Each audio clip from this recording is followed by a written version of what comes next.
Should I start? Hello, welcome back to our second plenary session. I have a handful of announcements, and then I will turn it over for student awards. So first, please join us for the Society's annual membership business meeting this afternoon.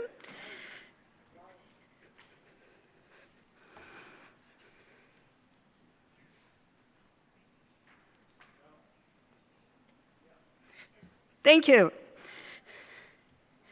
You'll hear from Society leadership on our activities over the past year and plans for the future. We'll also celebrate our 2026 Endowment Award recipients.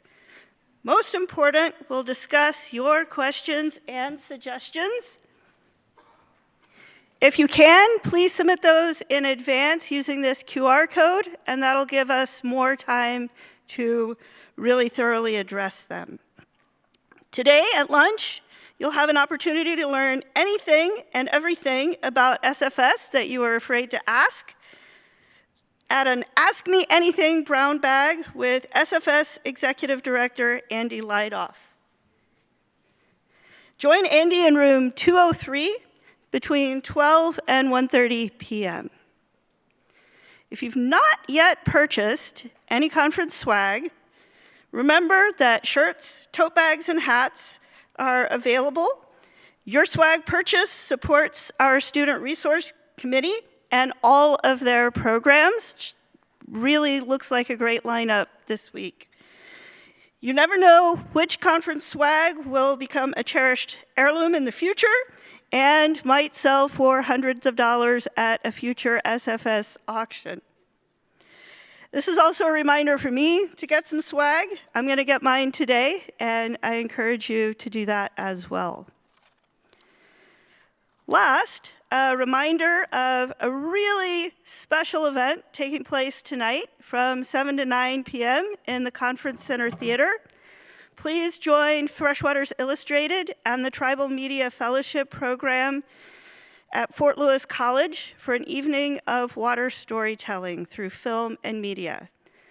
This presentation will focus on tribal and indigenous water stories and perspectives.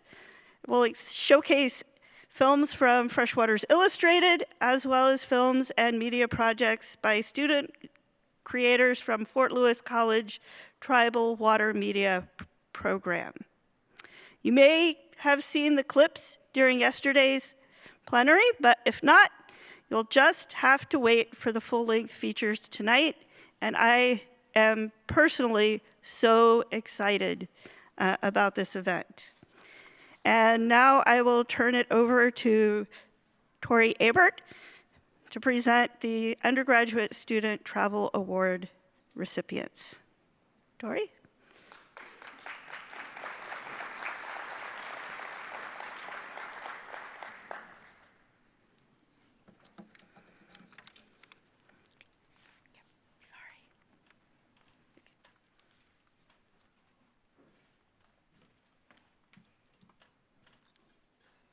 Hey, good morning. My name is Tori Aber. I am a PhD student at the University of Alabama, and I've had the pleasure of being the co-chair of the SRC Undergraduate Affairs Committee. And the primary responsibility of this committee is awarding undergraduate travel awards. So for all of you who have spent money on merch at auctions, still bid on the live auctions, all of your money is going to support the SRC, and it does make a difference. And we all know that the undergrads are the lifeblood and the future of our society, and the students who are getting this award today had to submit a research proposal that was scored the highest amongst all of the applicants, and we are so proud of the work that they are doing, and we highly encourage you to reach out to the undergrads, talk to them about their work, go see them at their posters and at their talks this week. So students, when I say your name, please come to the stage. You'll get your nice big check, and we'll take a picture together. Katrina Hyde at Colorado Mesa University.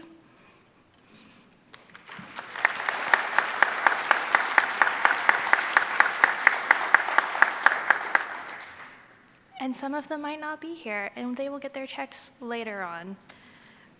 Grace Crane, University of Notre Dame.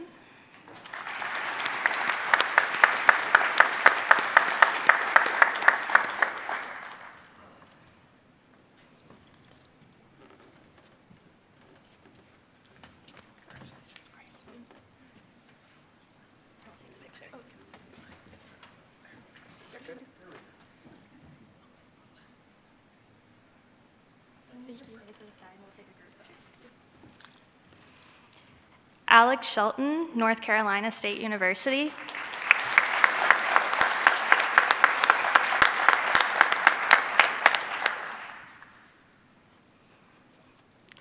Michaela Stratton, University of Massachusetts Amherst.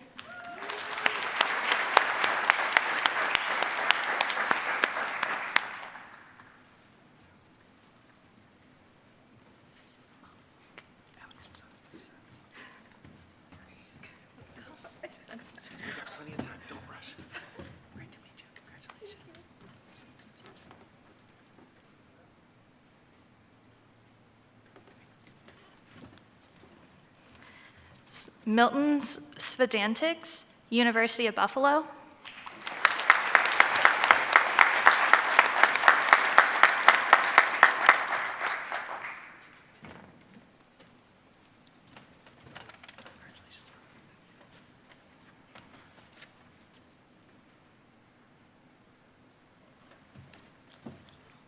And finally, Nora Yousefi, State University of New York.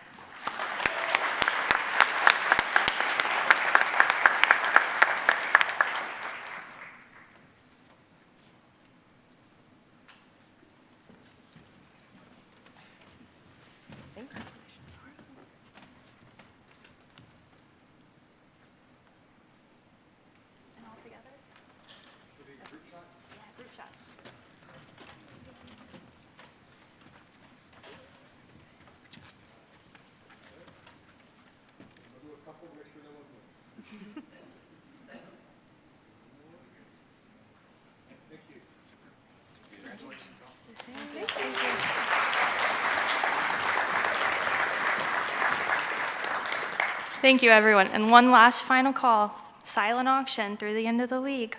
Go get your merch, support the SRC. Thank you.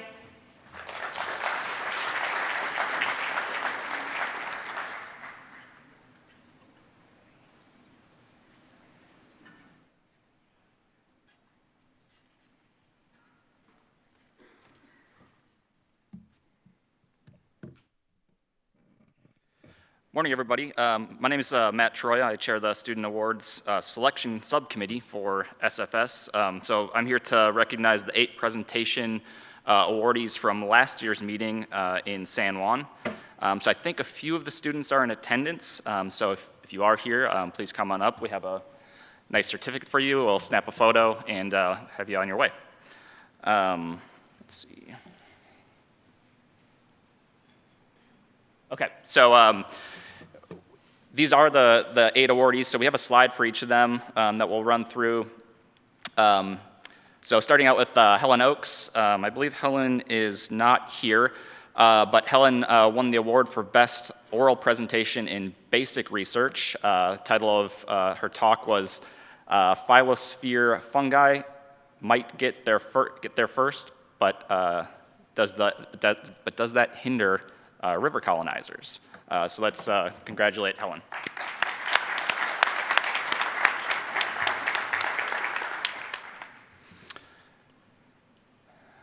So Jacob Lorraine is also not here. Jacob won the runner-up for Best Oral Presentation in Basic Research. The title of his talk was Species Distribution and Habitat Association for Freshwater Species in the U.S. Virgin Islands. So congratulations to Jacob.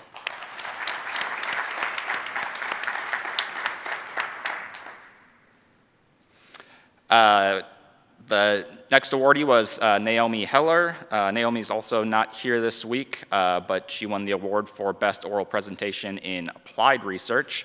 Title of her talk was Exclusion, Co-occurrence, or Coexistence, Environmental Controls on Interactions Between Small Native Fish and an Introduced Intragilled Predator. So congratulations to Naomi.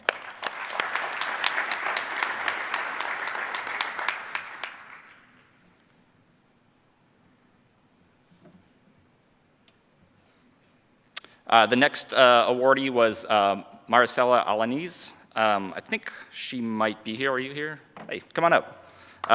Congratulations. She won the award runner-up for Best Oral Presentation in Applied Research. Title of her talk was Assessing the Combined Effects of Wildfire and Mining Stressors in a Stream Mesocosm Experiment.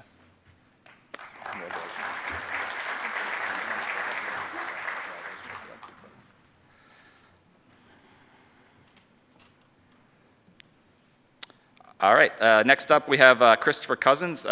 Chris, are you here this morning? No, he's in attendance for this meeting, but maybe not here this morning. Chris won Best Presentation, emphasizing methodology for his talk on torrent in a battle, developing environmental DNA protocols for monitoring endangered torrent salamanders. So congratulations to Christopher.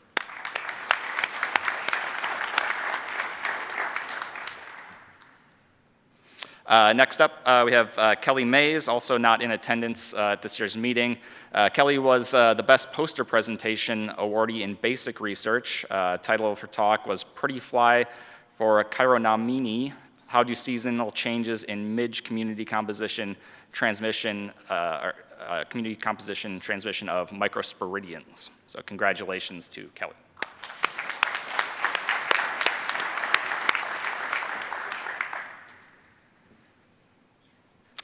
The next awardee is Caitlin Warner. I think Caitlin's in attendance at the meeting this year. You here? Great. Come on up, Caitlin.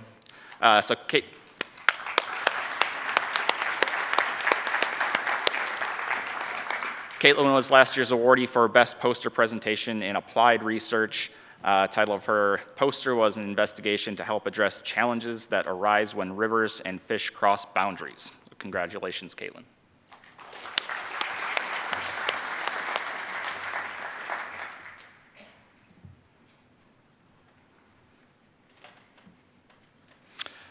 Our next awardee is Kendall Massey. Kendall, are you here this morning? Yeah, come on up. Kendall won the Best Undergrad Presentation for her talk on aging beaver impoundments using growth rates of standing softwoods. So congratulations, Kendall.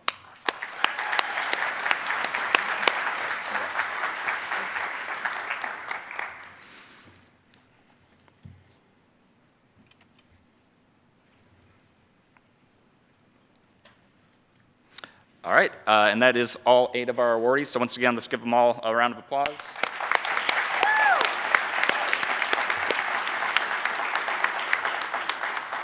And I'd also like to thank all the professionals who, year in and year out, dedicate your time and expertise to doing these evaluations. It's a lot of work, and there's always a lot of juggling around of schedule. So as a subcommittee and personally, I really appreciate you all making those contributions. So thank you. We need to give Matt a hand because he has worked so hard to make this happen. So thank you, Matt, for all that you've done.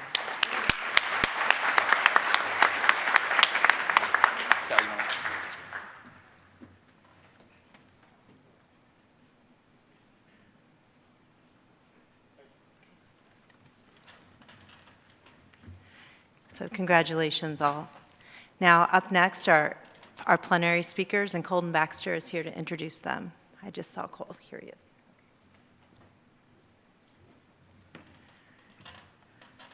Okay, you should be all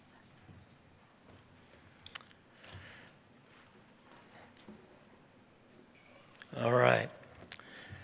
Good morning, all. It's my privilege to introduce this morning's plenary speakers, who are both here as representatives from the local Coeur d'Alene tribe. And before I do, I want to put in a plug and point out that we very purposely connected to, this morning's plenary speakers also to, and the themes of their presentations to an all-day special session and workshop that will be held both in the morning and then after lunch, focused on indigenous leadership and collaborative partnerships, advancing freshwater science. That will include, I want to say that that session is going to be very atypical and non-traditional for our kind of professional society context. I want you to encourage you to attend. The first half of the day will include a combination of variously lengthed presentations and open discussion. And then in the afternoon after lunch, there will be a workshop session centered up on ethical engagement in research collaborations and partnerships with tribal communities. So with that, I'll turn to introducing our speakers here this morning. They're going to do a tandem presentation. First, Councilman and Director Kaj Matheson, who is going to have to, yeah, I'll stick with these glasses. I can do it. Kaj is a councilman and the director of the Department of Natural Resources for the Coeur d'Alene Tribe. As councilman, he and other council members set policies and establish laws that govern nearly 350,000 acres of land in northern Idaho. As the director of the tribe's Department of Natural Resources, Matheson oversees several programs including fish and wildlife, forestry, wildland fire management, cultural resources protection, land management, air quality, and others. His primary role is to represent the tribe in policy matters with leaders from federal, state, and other tribal governments. He represents the tribe in many political and legal arenas, including the Columbia Basin Collaborative, Intertribal Timber Council, the Affiliated Tribes of Northwest Indians, National Congress of American Indians, the Basin Commission, the Basin Environmental Improvement Project Commission, the CSRBA Water Adjudication, and others. Matheson also serves on the Affiliated Tribes of Northwest Indians Executive Board as their second vice president. Councilman and Director Matheson grew up on the reservation near to here, where he was taught many of the cultural customs of the Coeur d'Alene people, especially those related to the natural world. It was during this time that he would learn about the history of the Coeur d'Alene territory and the importance of stewardship. He graduated from Lakeside High School and would go on to obtain a 2-year degree in biblical leadership from Boise Bible College, as well as his bachelor's degree from the University of Idaho in organizational sciences. After spending the first 20 years of his career in private industry, he began working for the tribe in 2012 in the tribe's lake management department, and would eventually be appointed director of the Department of Natural Resources in 2017. He currently lives in the reservation along with his wife of 29 years. Presenting with Councilman Director Matheson is Dr. Laura Lamatia. Laura is the Environmental Programs Manager for the Coeur d'Alene Tribe and oversees climate resilience and adaptation planning, air quality, environmental quality, wetlands restoration, brownfields, and pesticide regulatory enforcement. She also teaches tribal sovereignty for the University of Idaho American Indian Studies program. Her PhD research focused on impacts of settler colonialism on water governance.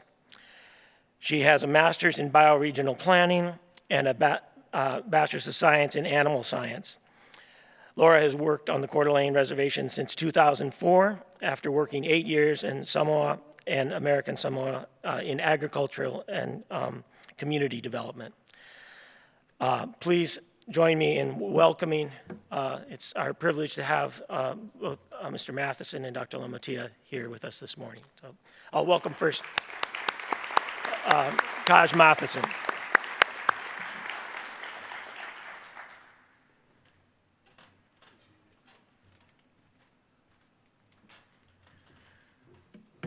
Chestwesquisum, everybody. It's my privilege to be here today to be able to see all the bright, shining faces.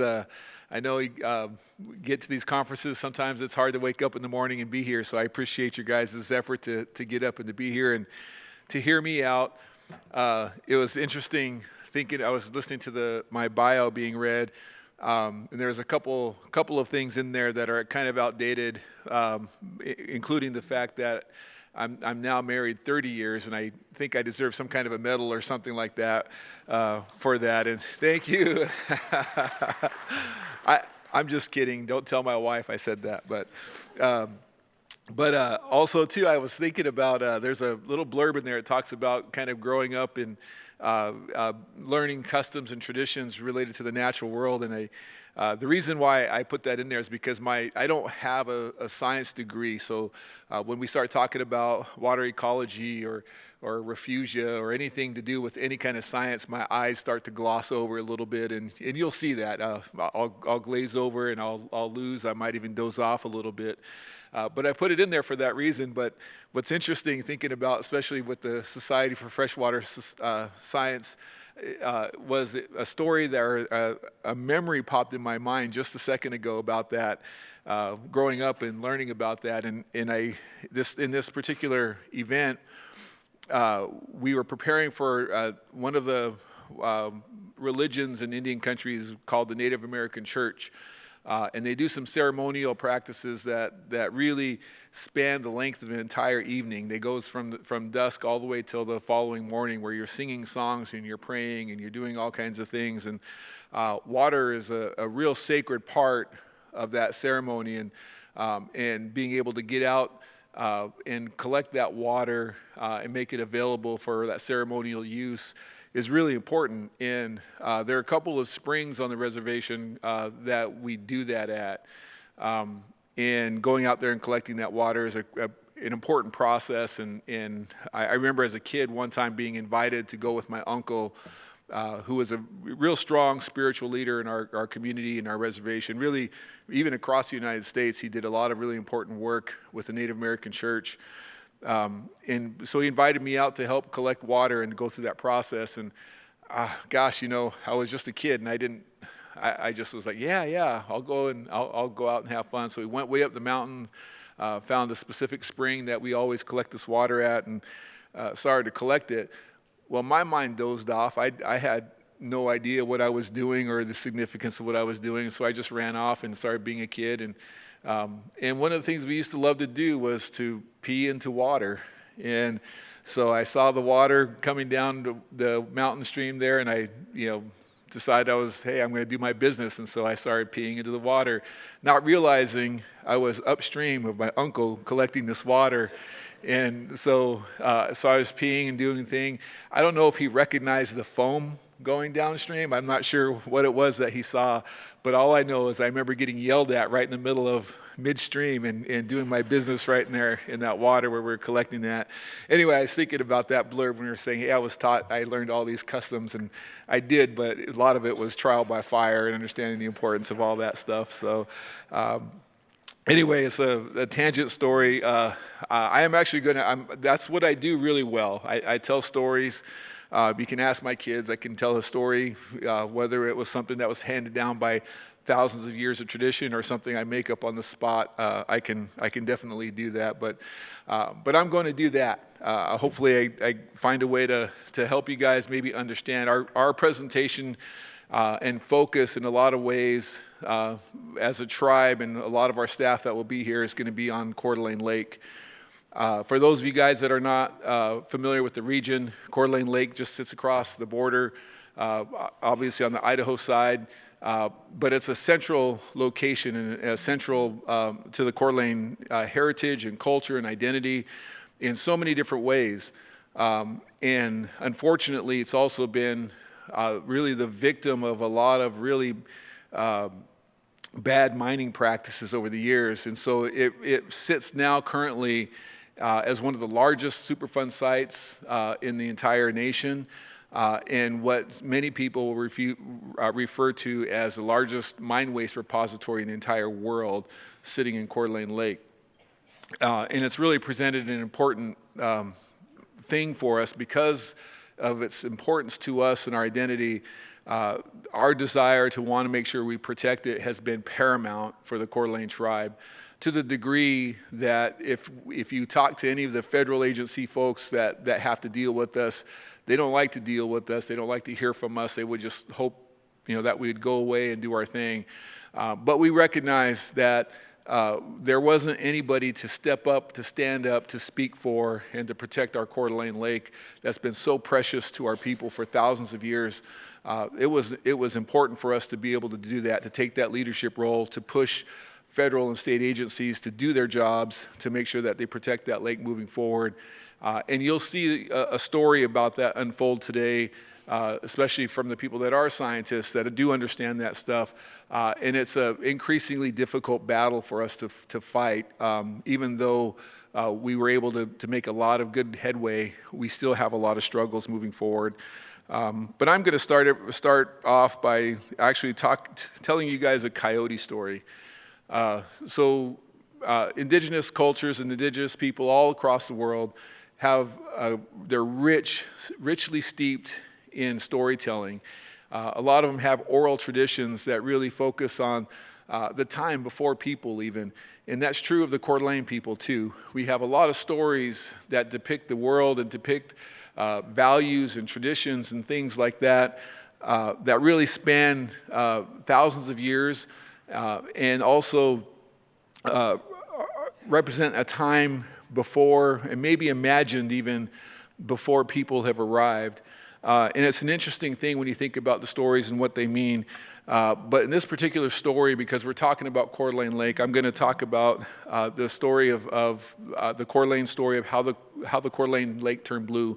And for us, Coyote is always the main character. He's always the goofball that's there. When I'm talking to kids, I will explain that Coyote's character is a lot like Captain Jack Sparrow from Pirates of the Caribbean, where he's always out, he's always plotting, he's always scheming. He wants some sort of selfish thing. He's always trying to get something for himself. In that process, it becomes comical. It's just like Pirates of the Caribbean, if you guys have ever watched that. It's such a comical thing, and these stories are comical. And there are times, however, that Coyote does put away his selfishness and decides that he's going to help the broader people, the broader community, and becomes a hero in doing so. In fact, our creation story and how all the tribes were created in the region is an example of that. But in this story I'm going to tell you is about how the lake turned blue. And it starts off many, many, many years ago, before there were any people on earth. And Coyote was traveling around one day, and he traveled and he was doing his thing. He was catching mice, he was eating, having a good time. And back in this day, the world was a little bit flatter than it is now. Maybe some hills here or there, but not the mountains that we see today. And as he traveled that landscape, he jumped up on top of a boulder. And when he did, he looked over the land of the Coeur d'Alene people, and he marveled at how beautiful it was. He marveled at the creation. He said, wow, look at a Moltken. What a creator. What a wonderful imagination he has. He's created such a wonderful land, a wonderful earth. Look at this. Look at the trees over there. So beautiful, how tall and strong they are. Look at the lake right over there, how beautiful it is.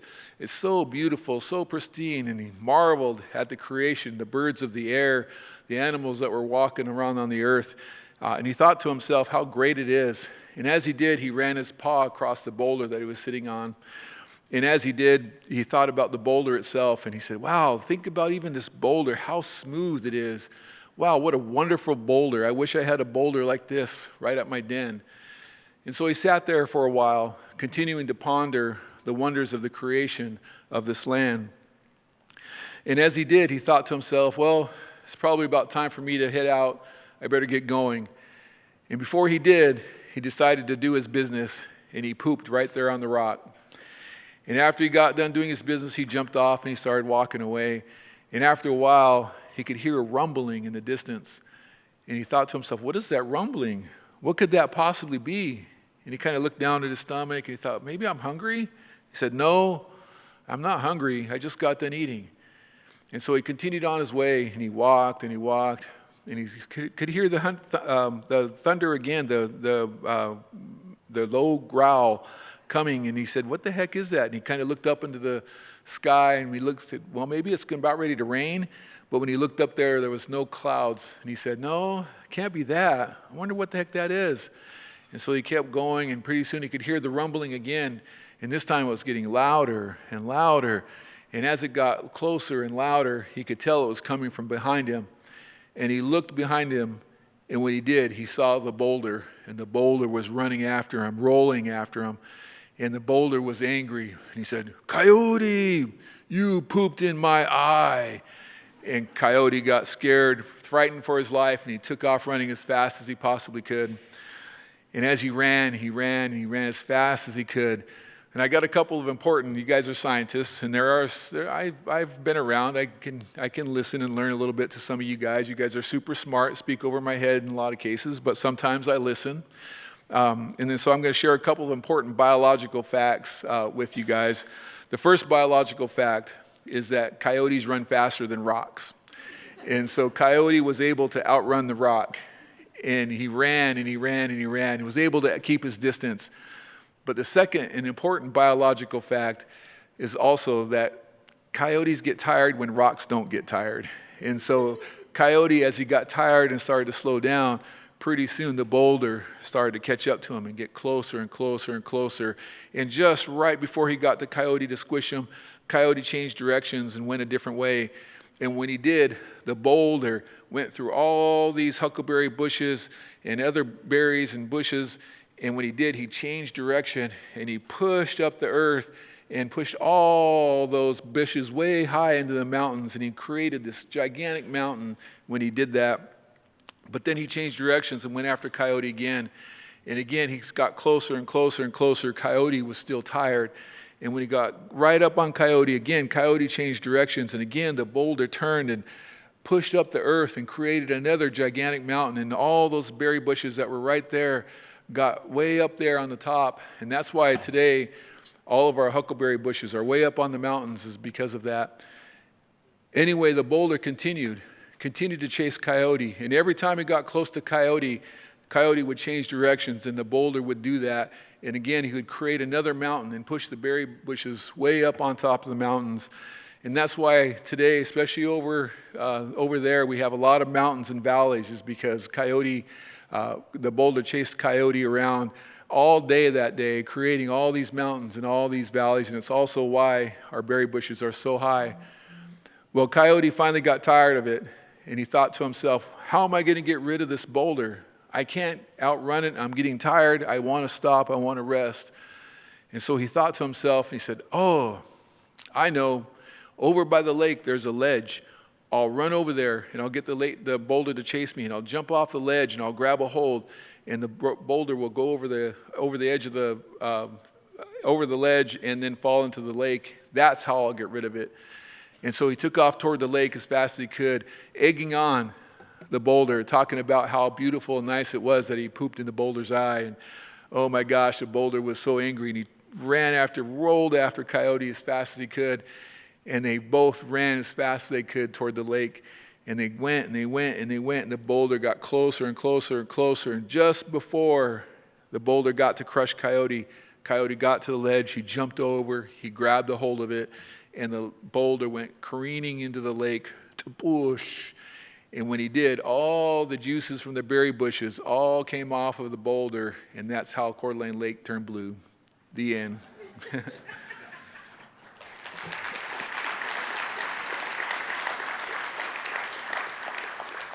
So a lot of times we have so many stories in the Coeur d'Alene tradition and ways, and I love to tell those stories for a couple of reasons. One is because I grew up hearing them, and I'm absolutely in love with them. I wish our storytellers of old were still alive to be able to tell those stories. I do a lot of that now, but I am not like the elders that used to tell those stories to us. There was something special and unique about the way that the elders would deliver those stories to us, and I'm in love with that, and I just want to share that as much as I possibly can with the rest of the world. But I also tell those stories because of the values and the importance of Coeur d'Alene culture are embedded in those stories in so many different ways. I often will talk about if you think about growing up with those stories, how after a while Coyote no longer becomes, just an object or something like that. He actually becomes a person to you, and you begin to really fall in love with that character. And then how that begins to then transform the way that you view the world when you travel about the world. And I have a great story about riding with one of our elders, Felix Ripa, when we saw a coyote cross the road, and he ended up saying, "Oh, look, there goes Coyote. I wonder what he's up to. He's probably up to no good." And we both chuckled and started laughing, talking about, well, he's probably out looking for a woman or something, and we don't know what he's doing. But it's fascinating to think about the multi-generation presence there, both of us understanding and knowing Coyote as a person, not as an object that just crossed the road. And so you think about then being transformed by these stories where you start to think about all these objects, all these creatures that show up in these stories, and how they start to become people to you, and how that makes you view the world that you're living in, how it might then transform the way that you start to manage and interact with that world. And that's where we get things like thinking about taking from the natural world in a way that promotes 7-generation thinking, where we're thinking about, okay, let's go ahead and pull from this world, but only take what you absolutely need to. And whatever you absolutely need to take, make sure you use it all. Don't let anything go to waste. And you build those principles, and those are the things that are intentionally taught to us as children when we're growing up. And they really begin to become the foundation for what is uniquely, in our case, a Coeur d'Alene tribal way of thinking and managing the world around us. And we were very active managers of our world, interacting with taking from the world when we needed to, but also supplying and giving back and nurturing, thinking about 7 generations, making sure that the actions that we take, supporting our future generations that we don't even know exist right now. But also, and maybe equally as important, is understanding the people and that we think of as animals or birds. We can start thinking about those things as people. We can start giving them personhood. We can start thinking about them in a live and dynamic manner. And that includes and extends to our lake. Obviously, in this story, Coeur d'Alene Lake is an important part of the story, and it helps our people think about how did our lake get to be the way that it was. Thinking about that, right? So these stories are also thousands of years old. You can even, in a lot of these stories, you can look at some of the geological evidence that's embedded in them, and you can see that some of the events that took place in these stories are probably real events that happened thousands and thousands of years ago. And so you can see that these stories for the Coeur d'Alene people during those time and for all these years, one of the thoughts that was ingrained in their hearts was, how did our lake get to be here? How did our lake get to be the way that it is, the color that it is? How important it is to the Coeur d'Alene people and to the Coeur d'Alene culture to ponder that so much that it becomes embedded in these stories. And there's many stories that the lake appears. And in these stories, there's things about honoring the lake and respecting the lake, revering the lake, and also looking at the lake as a nurturer, like a mother to be able to nurture you as a individual Coeur d'Alene tribal member.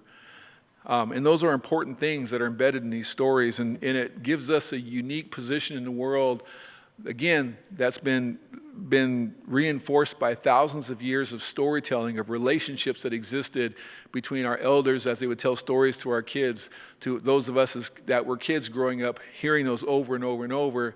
And now me, as I start to graduate, I can't believe I'm going to say this, but graduate into that elder status, but for me then to also give back and to tell these same stories to our children moving forward, the lake then becomes embedded not just as a cultural ideology, but it becomes something that bonds our relationships together. It's a place that we experience together, a place that we have fun.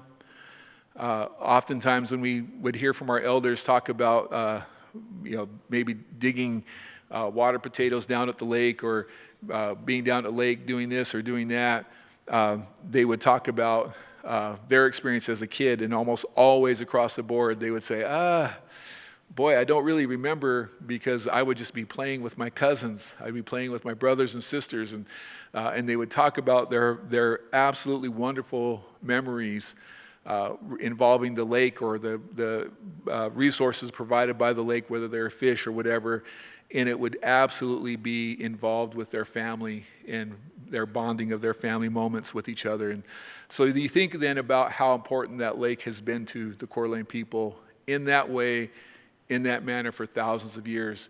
It's no wonder why we've always taken it up to be the leader, to say if the lake needs protected, we're going to be the ones to stand up to take care of it.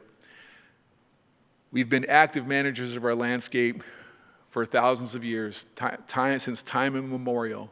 We've been actively managing our landscape, and it's because we understand that there's a give and take.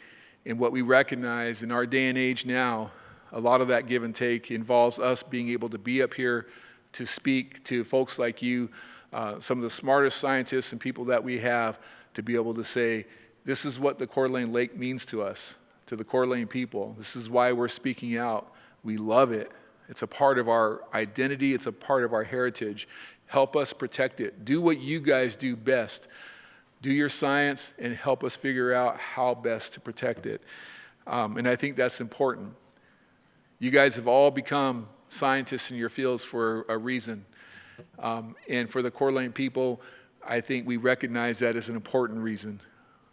We want to support you guys and what you guys do.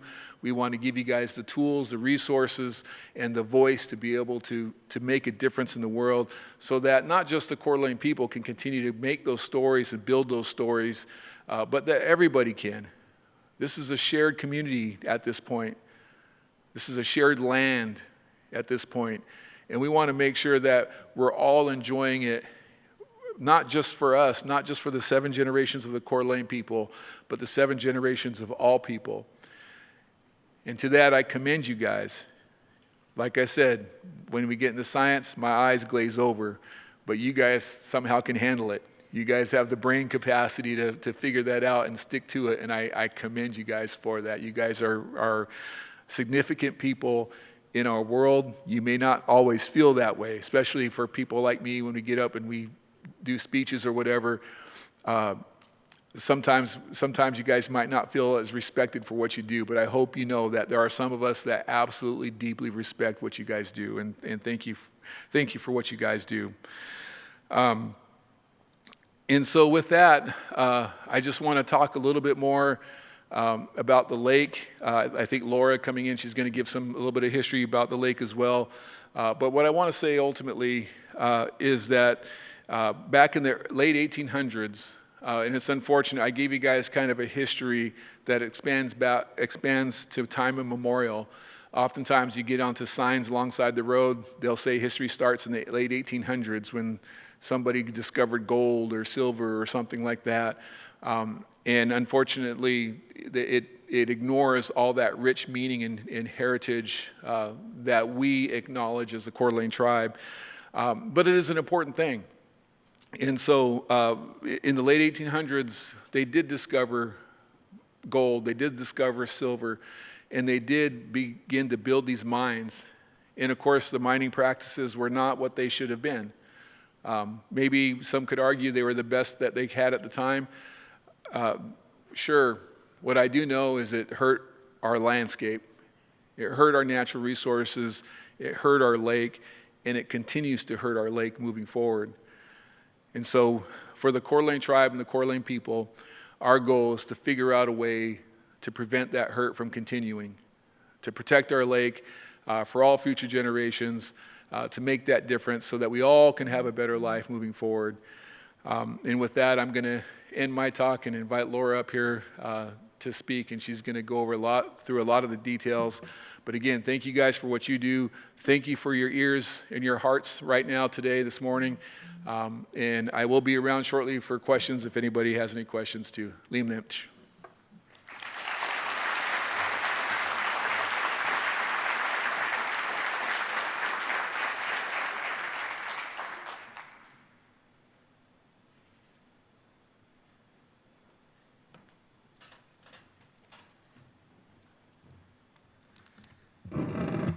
I'm a little shorter than Kaj. Good morning, everybody. It is really an honor to be here today and an honor to follow up after Kaj. I was telling my coworkers yesterday that I was really relieved not to have to follow Connor. I've had to do that before, and then I realized I was following Kaj, and I realized this is the universe really making sure that I stay humble. But I am going to go over some of the details of our title for this presentation, marking 25 years since Idaho versus the United States, Reflections and Impact on the Health of Coeur d'Alene Lake, because as noted in the title, June 18th will be 25 years since the Coeur d'Alene tribe won a Supreme Court victory affirming its ownership over the beds and banks of Coeur d'Alene.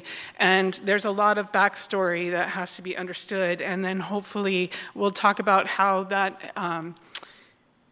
has and has not supported the tribe's ability to really protect and restore its relationship to these waters that have been damaged by not just the mining industry, but many other extractive practices. So, this is the Coeur d'Alene's Aboriginal territory. It spanned nearly 5 million acres, stretching into western Montana, eastern Washington, all the way to Cheney, where the tribe would travel to gather roots.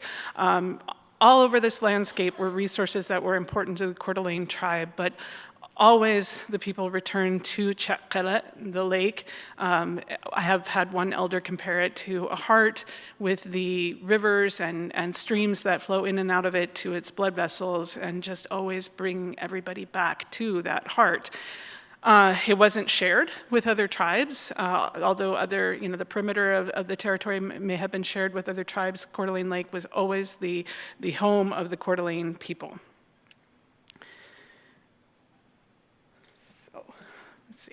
So here's the seasonal calendar. Kaj worked with elders over about 5 years to gather the information to kind of capture both the seasonality and the landscapes of the Coeur d'Alene people. It's really hard to put this into 2 dimensions, but they did a beautiful job.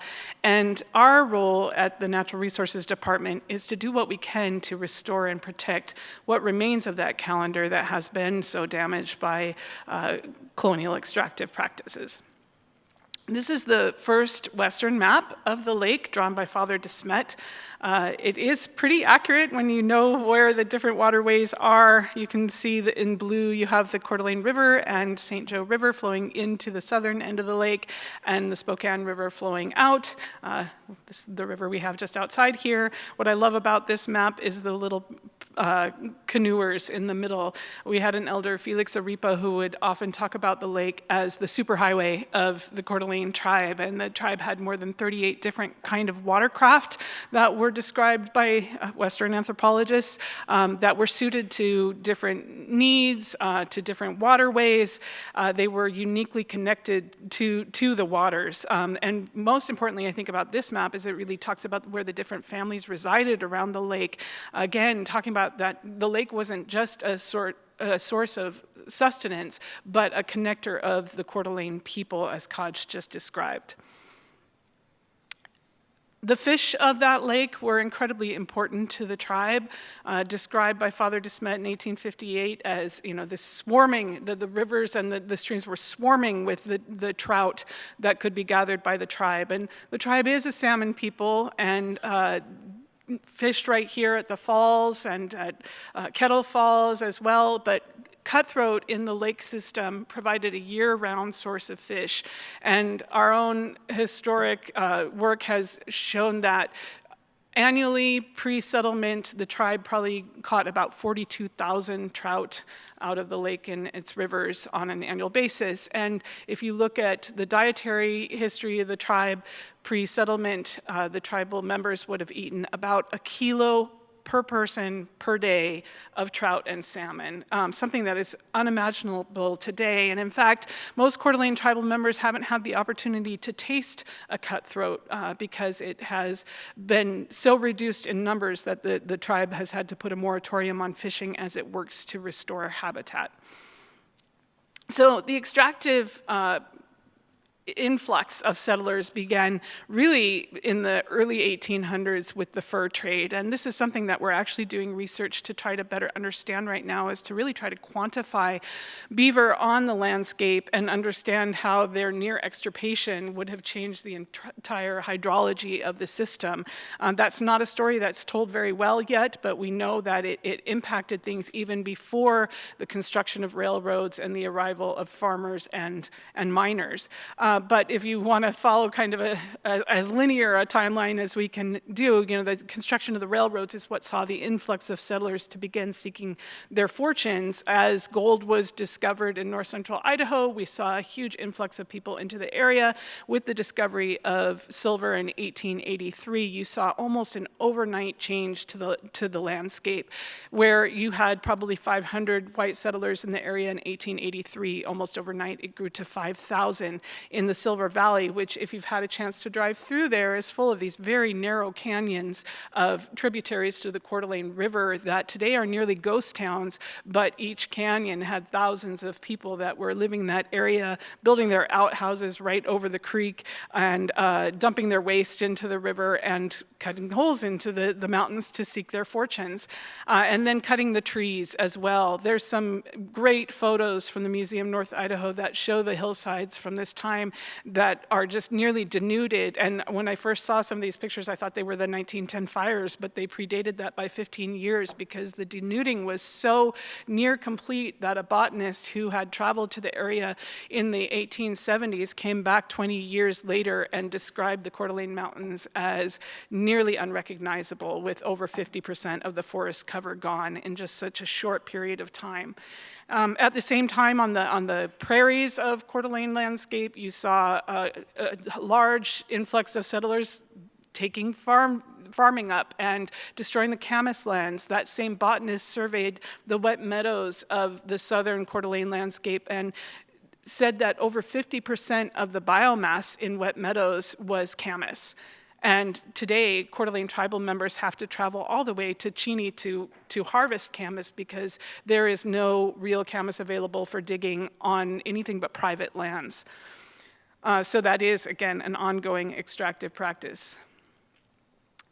So at the same time, because of this influx of settlement, you had a lot of pressure on the Coeur d'Alene tribe to negotiate with the federal government to cede their lands as violence was increasing with all the encroachment of these settlers. And so the Coeur d'Alene chiefs negotiated in 1873 an executive order with the federal government that protected the lake itself, much of its tributaries, and all of the landscapes that were depicted in that seasonal calendar, so that while there was a cession of over 90% of Coeur d'Alene lands, those chiefs were able to protect the ecosystems that would allow the tribe to continue its lifeways of that relationship to their fish, that relationship to their camas.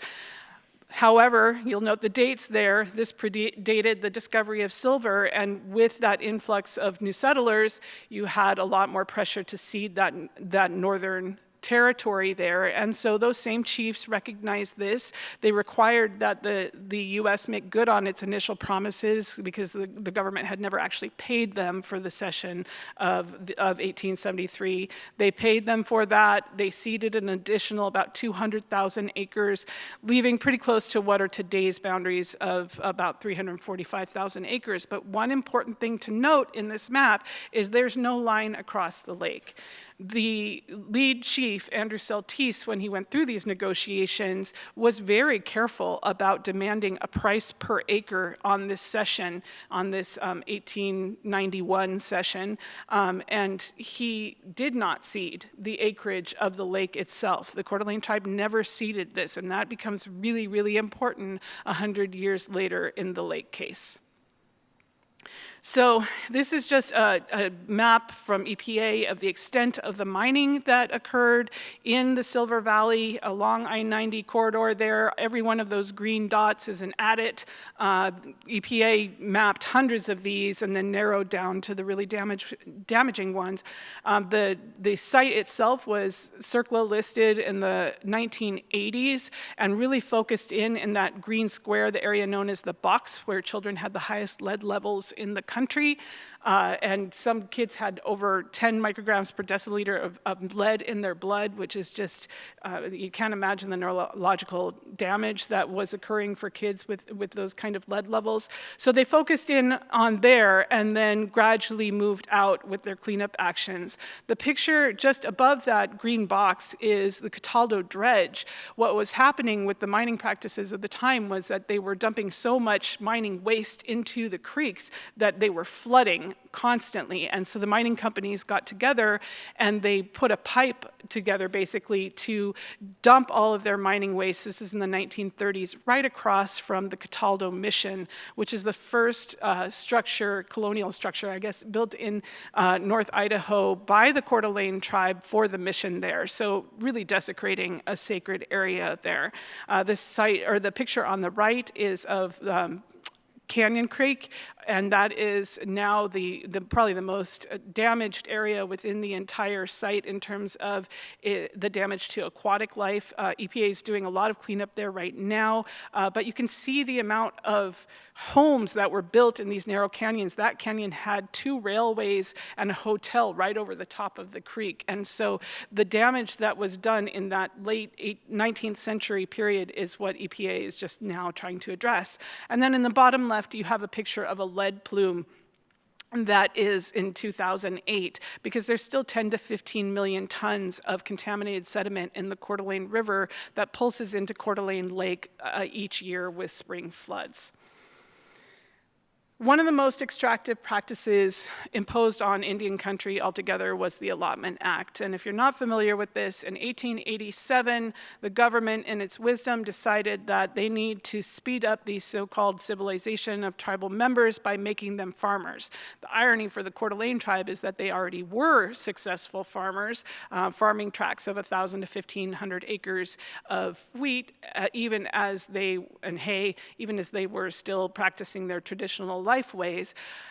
Allotment was imposed on the Coeur d'Alene tribe in 1906 against the wishes of the tribal leaders, who had, again, just negotiated an executive agreement that said that that land, that 345,000 acres, would be protected for the Coeur d'Alene tribe into perpetuity. And just less than 20 years later, the federal government turned around and said, no, we want to speed up your quote-unquote civilization, but really what they wanted to do was open up access to the reservation itself. And so what they did was parcel out the land within the reservation into 160-acre allotments that were to be held in trust for tribal members by the federal government, until which time it would deem them civilized, looking at things like haircuts, English, do they drive a car, do they go to church? And then when the federal government would deem a tribal member civilized, it would convert those allotments over to fee or private status. So at the time, there were about 638 tribal members, including some Spokane tribal members who had been placed on the Coeur d'Alene reservation. Those allotments collectively made up about 1/3 of the land within the boundaries of the reservation. In 1910, it was opened up for homesteading to white settlers. And when they did that, there were 100,000 people that were in Coeur d'Alene filing for a patent on the Coeur d'Alene reservation.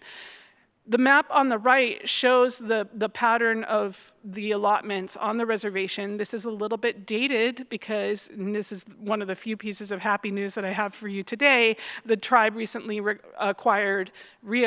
purchased back nearly 50,000 acres of its land within the reservation on the central and eastern part of the reservation.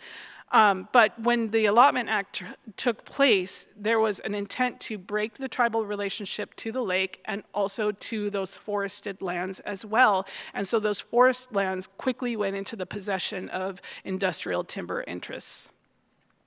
So the tribe tried to push back.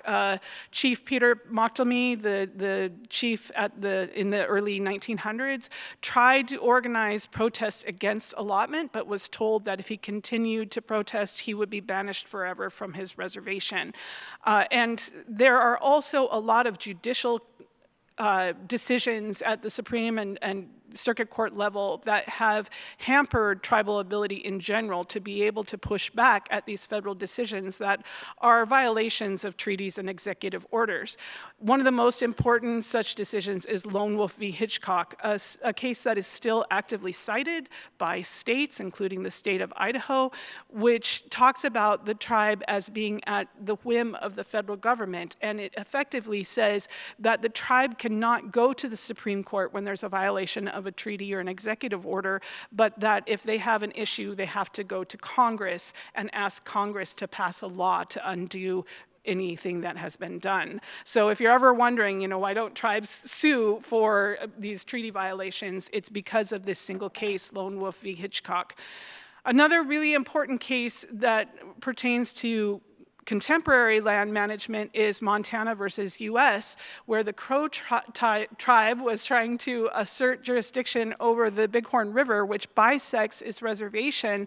And after a series of federal decisions at the district and circuit court level, it was decided by the Supreme Court that the Bighorn River went to the state of Montana when the state was formed under the equal footings doctrine. And despite the fact that until Montana, it was understood that treaties should be understood as the tribal leaders would have understood them, and surely those tribal leaders would not have understood that they were giving away the river in the middle of their reservation. The then Supreme Court leader asserted that, this is really the best interests of the people of the United States. And that was followed by a decision shortly after under the same court, Brendale versus the Confederated Tribes of the Yakama Nation, who were attempting to zone their lands, where the Supreme Court decided that tribes could only zone lands within the boundaries of their own reservation if they had maintained their Indian character. And I would challenge any of you to explain what that means. There's certainly some, let's say, racist underpinnings to that assertion. But these two decisions have really hampered tribes into today in being able to assert any kind of environmental jurisdiction over their landscape. So for the Coeur d'Alene tribe, at the same time that Lone Wolf was being decided, in 1902, you had white settlers in the Coeur d'Alene River that filed the first lawsuit against the mining companies because their livestock were dropping dead from lead poisoning in the Coeur d'Alene River.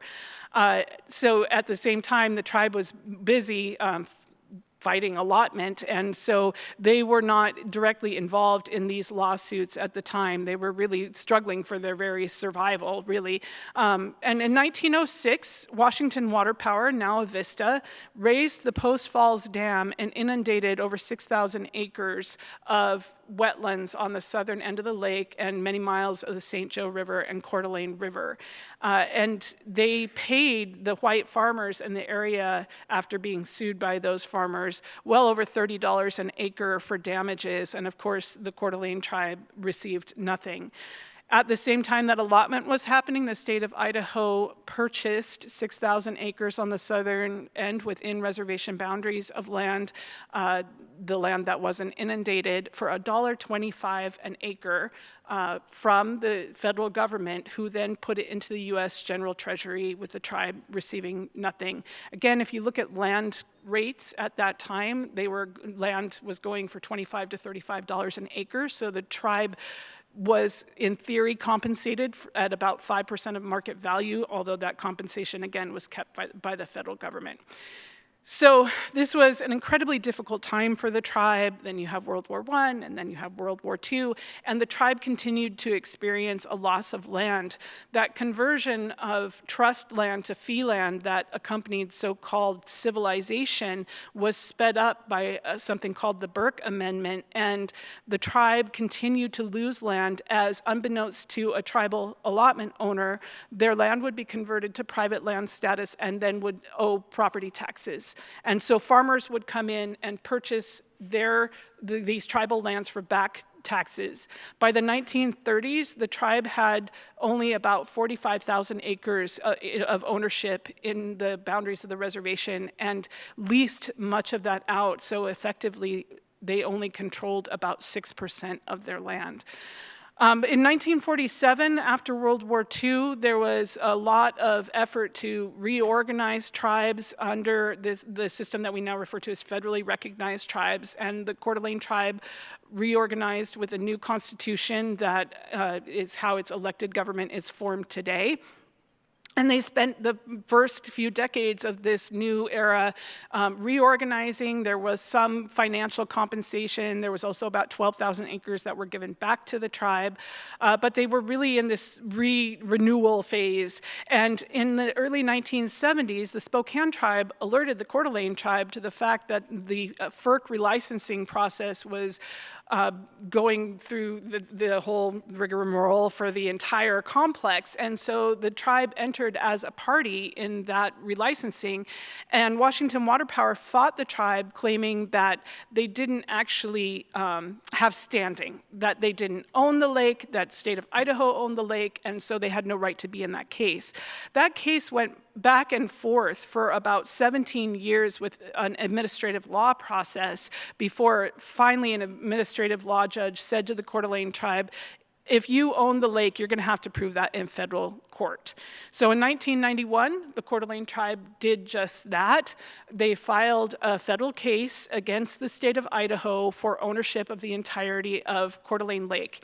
They knew they had a challenge because of previous court decisions that said you can't sue a state because of sovereign immunity. So they began appealing to the federal government to do its job as their trustee and represent them. It took 3 years for the federal government to also file suit against the state of Idaho, but the federal government refused to take up the argument of the Northern Lake and the waters within Hayburn State Park because they're the ones that hadn't paid the tribe for it, so they would effectively be, admitting their own guilt in that.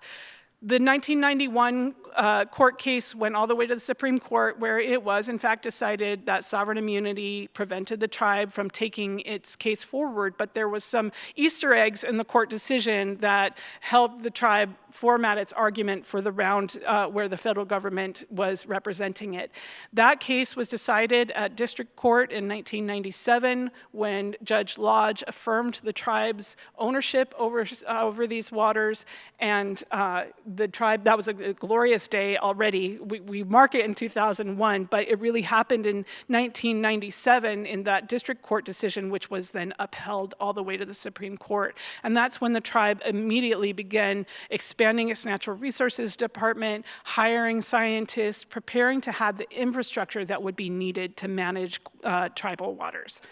So that's a brief history of time. The results of that, this is the good news. That victory gave the tribes standing in a separate lawsuit that was also filed in 1991 against the mining companies for the damages under a natural resources damage assessment that had been done to the lake by all of that upstream mining.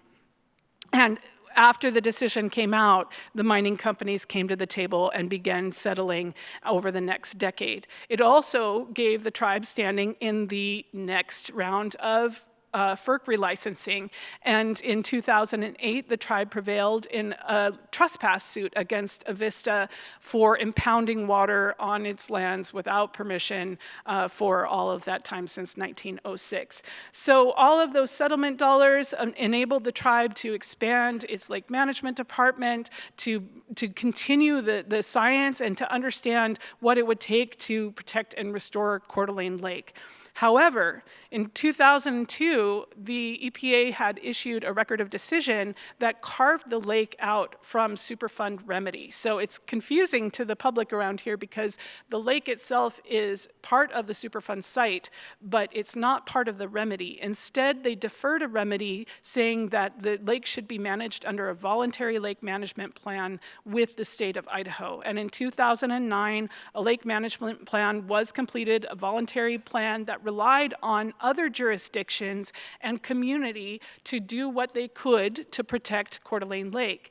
Again, going back to those court decisions that I mentioned earlier, the tribe had very little ability to assert jurisdiction over land use outside of anything that the tribe directly owned. Now imagine Washington not being able to assert any kind of land use regulation on anything but state-owned lands. That is the hamstringing that occurs with tribes. And that is why I say it is a limited victory. It certainly enabled the settlements and the victories that the tribes subsequently experienced. But when we start to look at what is happening across the Coeur d'Alene Basin, what we see is a continued degrading of the lake's health.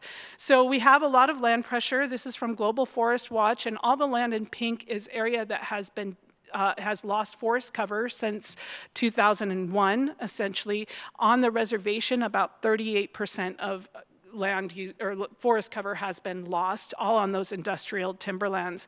And into the St. Joe Basin, which is at the southern end of Coeur d'Alene Lake, where you see sort of a checkerboarded area, is where land has been somewhat protected by being in federal status. So I'll get to that in just a sec.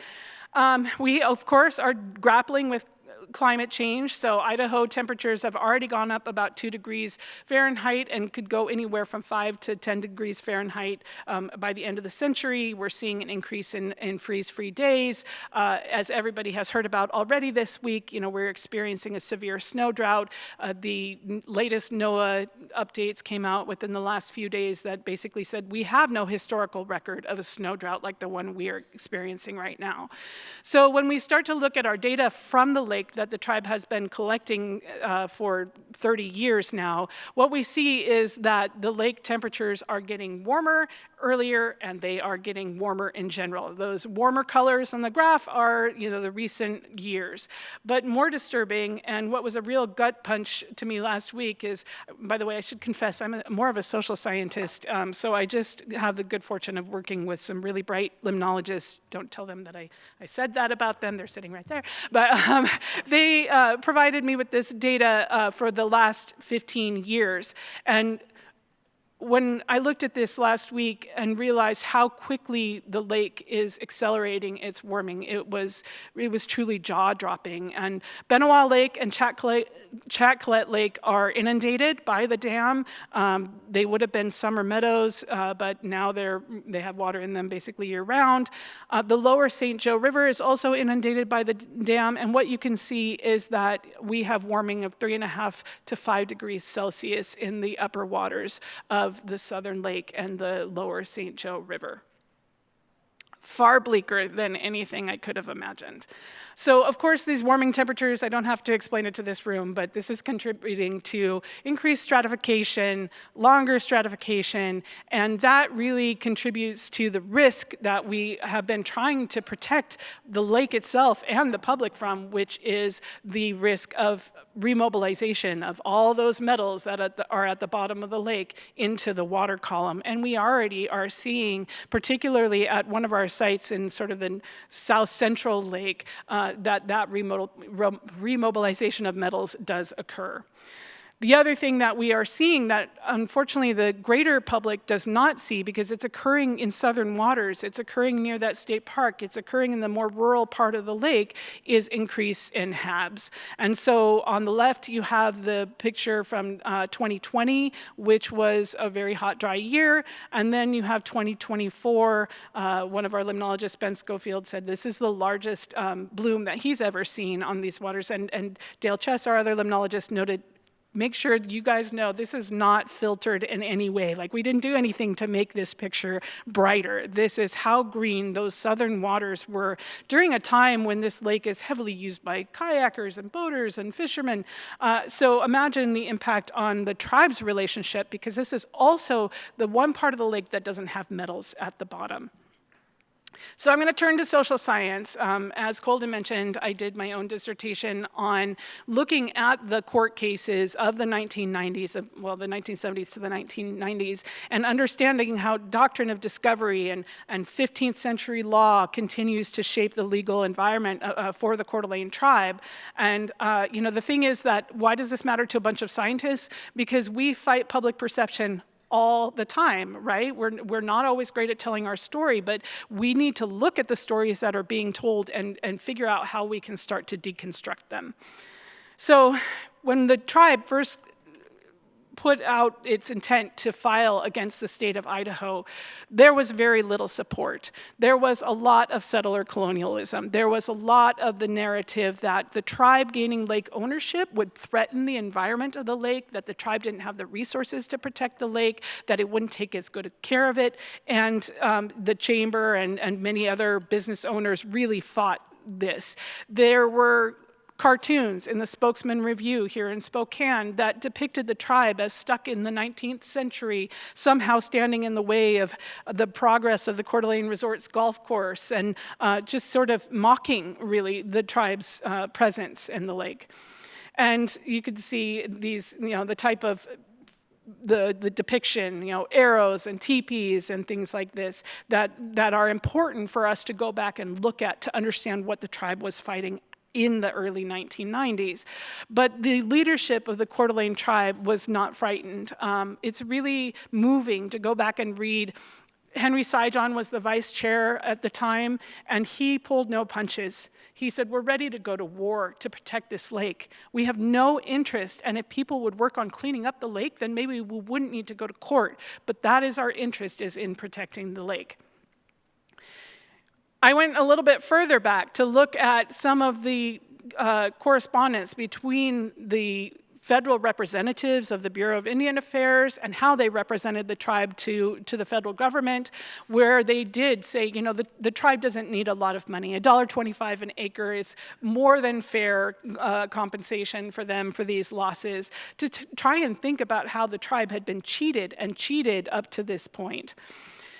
And then I looked at the court testimony itself. And what I saw as I read through the testimony of leaders like longtime chairman Ernie Stensgar, Felix Aripa, an elder who had mentored many of us, Marianne Hurley, was they talked about their values, just as you heard Kodge just do. They didn't talk about the data, they talked about their relationship to the lake. We're talking about our universe. They are one. And they talked about not being ever willing to sell something that was who they were, and that the Creator put the Coeur d'Alene tribe there to care for this land, and that it was the responsibility of the tribe to care in turn for that lake. And so all of these quotes just were about that reinforcement. They weren't about, the lake has this much lead in its sediment, or, we're worried about this fish population. It was about that relationship. In contrast, when I looked at state testimony and even federal testimony in this case, it was really based on the idea that the arrival of settlers in North America gave them right to its waters. For example, in Idaho motion for summary judgment, they say it has been understood that the Aboriginal title of Indian tribes did not include title to the beds and banks of navigable waterways. European explorers arriving in North America found the continent already occupied by Aboriginal inhabitants. In order to protect the rights of the original inhabitants, the doctrine of Aboriginal title was invented. But the right of the Indians to their occupancy is as sacred as that of the United States to the fee, but is a right of occupancy only. In other words, the tribe could be there, but they don't really own the land. One of my favorites, and I say that as sarcastically as possible, is an Amici brief signed by 13 states on behalf of the state of Idaho that says, with the revolution, the people of the 13 original states assumed the sovereignty of the crown, and with it, title to their navigable waters. This principle of sovereign waters held in public trust is rooted in ancient and medieval law and reflected in the Magna Carta. These traditions were carried to the New World from the beginning. So there's always sort of this assertion of this righteous law that we brought from Europe, and that it's just natural that that is what should be imposed.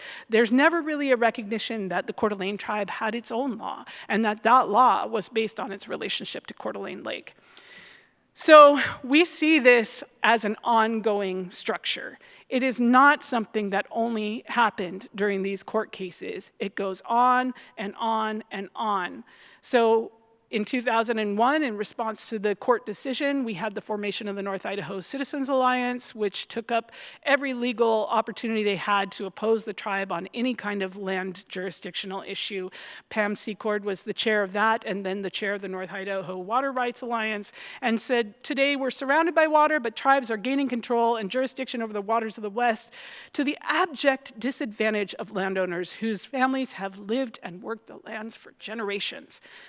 Just a week or so ago, a neighbor, James Stivers, wrote to the St. Mary's Gazette and said that the water rights settlement that was just finalized between the state of Idaho and Coeur d'Alene tribe was a form of apartheid and ethnic cleansing, and that it actually would uphold Stone Age values.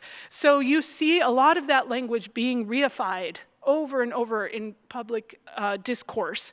And these people aren't just, crackpots, but they are also people who have influence on legislative decisions. They're the ones that write letters to the paper.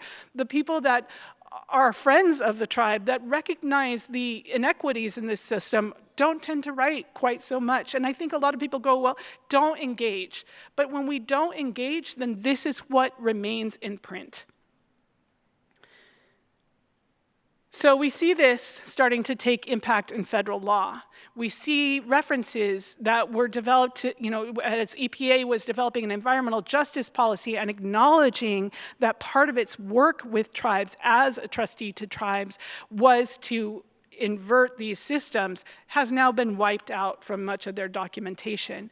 And we see it in executive orders of the last year and a half, where we declare things like timber emergencies that are, in the best interest of the American public to bypass environmental regulations and get as much timber extracted from these lands as possible, which you may notice overlay much of the interior West and certainly the Coeur d'Alene Basin.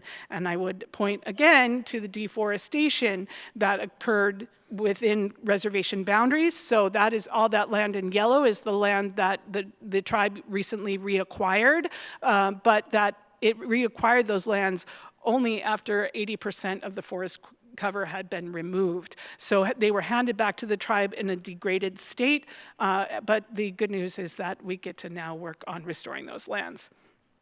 We also have executive orders like this, the immediate measures to increase American mineral production that say it is imperative for our national security that the U.S.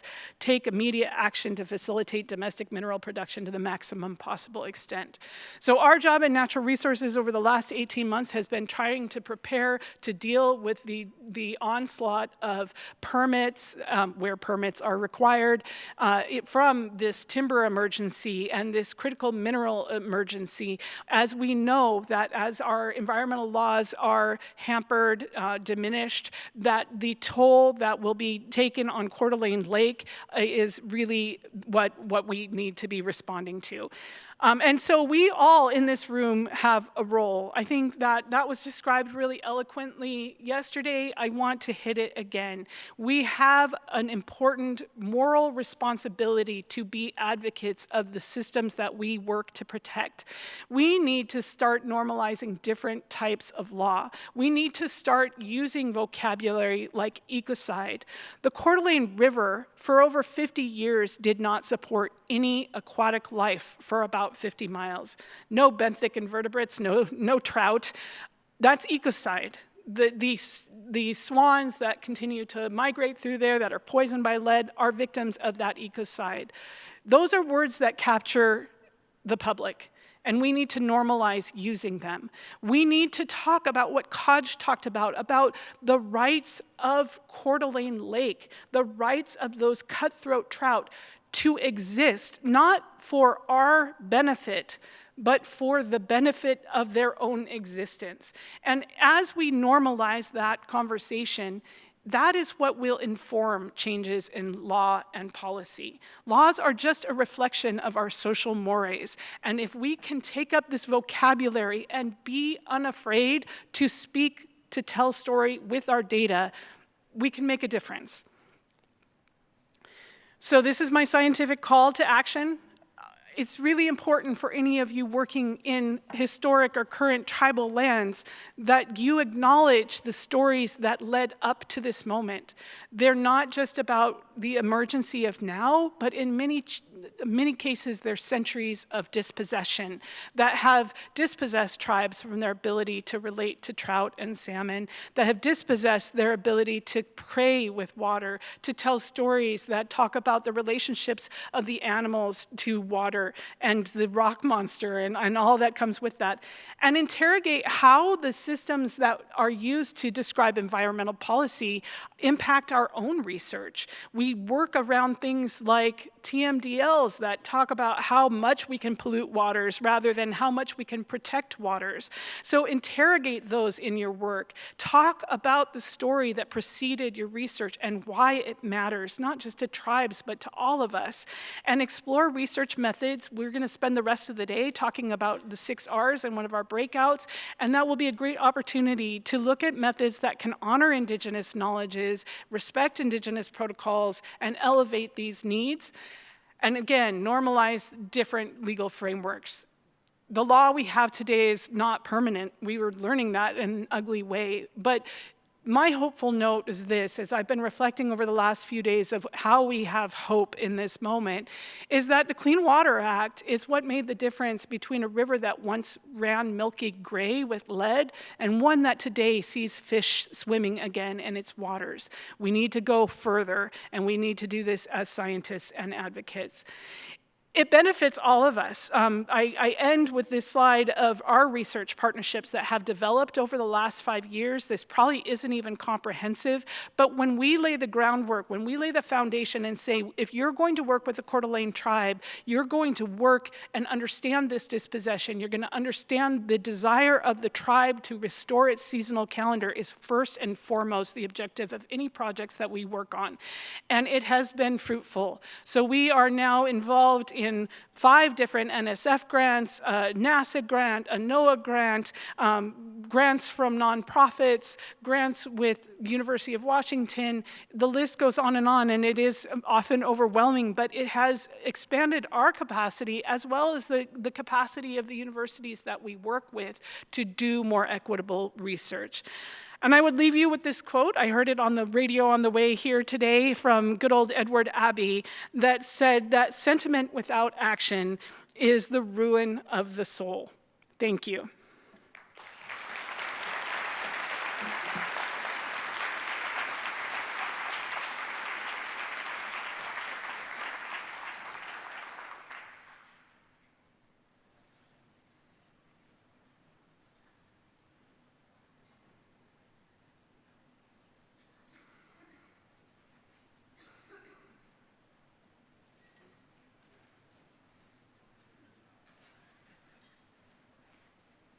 For 1 or 2 questions, if someone has any.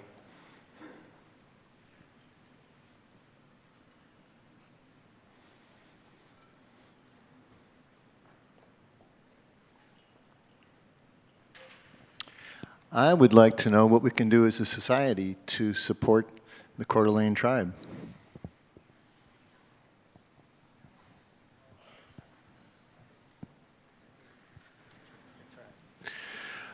Well, I think that by and large, if you guys continue to do your jobs the way that you want to do your jobs, that's always going to be supportive.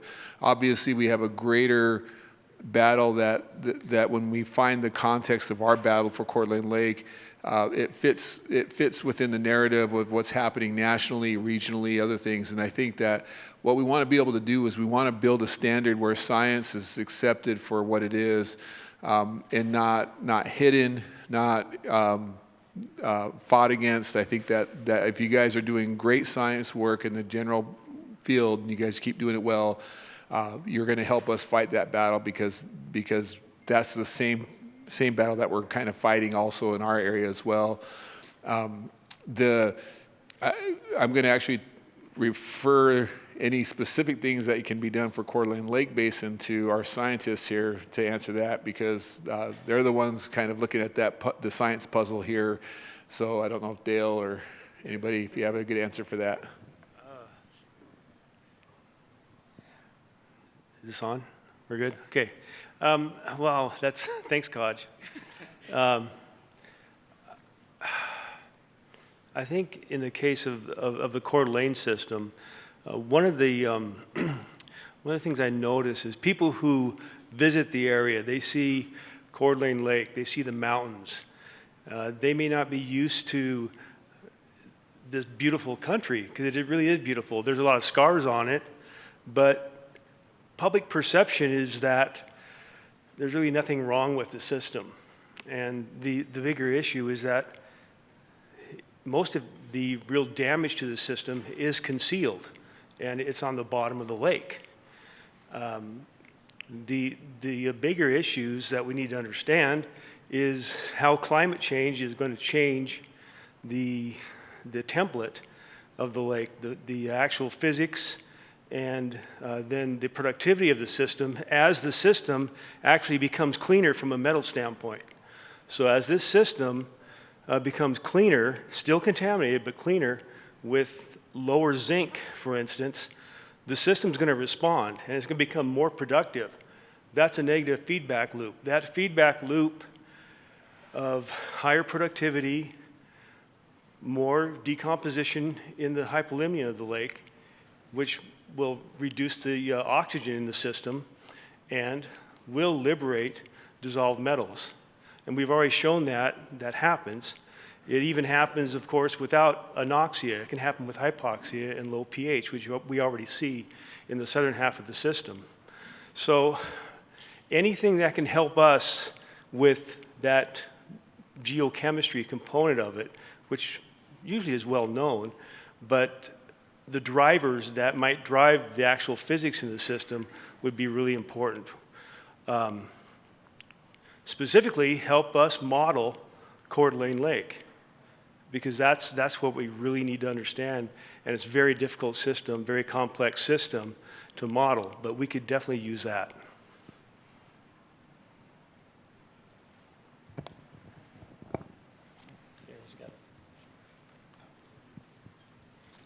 Maybe one more question. Ooh, last one. Dr. LaMadia, I am just flushed with various emotions after your presentation. I'm sort of shocked, I'm dismayed, I'm uplifted, I'm inspired. Lots of things came after your presentation, so thank you, and yours as well. But I guess my question is, as a society, as primarily scientists who don't think about all these dimensions regularly, how can we sort of better approach these social, legal, economic aspects that you speak to and help the tribes or anyone who's experiencing these sorts of the ecocide that you describe? I don't know if that's an articulate question or not, but I'm just very inspired by what you presented. Thank you so much. Thank you for that question. I think, many of us are from universities, and almost all land-grant universities probably have a course on tribal sovereignty and or federal Indian policy.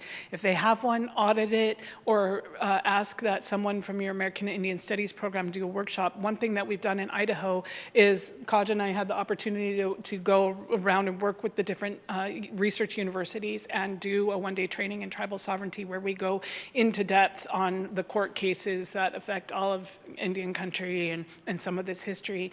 So opportunities like that are very important.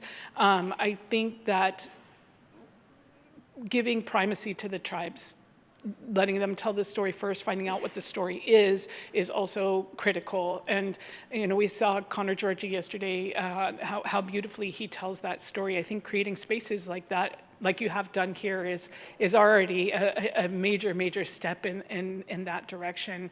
But I would just challenge everybody to take a class or workshop where you can, so you know what the tribes of your area are grappling with, and then speak out. Oh, and also come to our session at 10:30. Yes.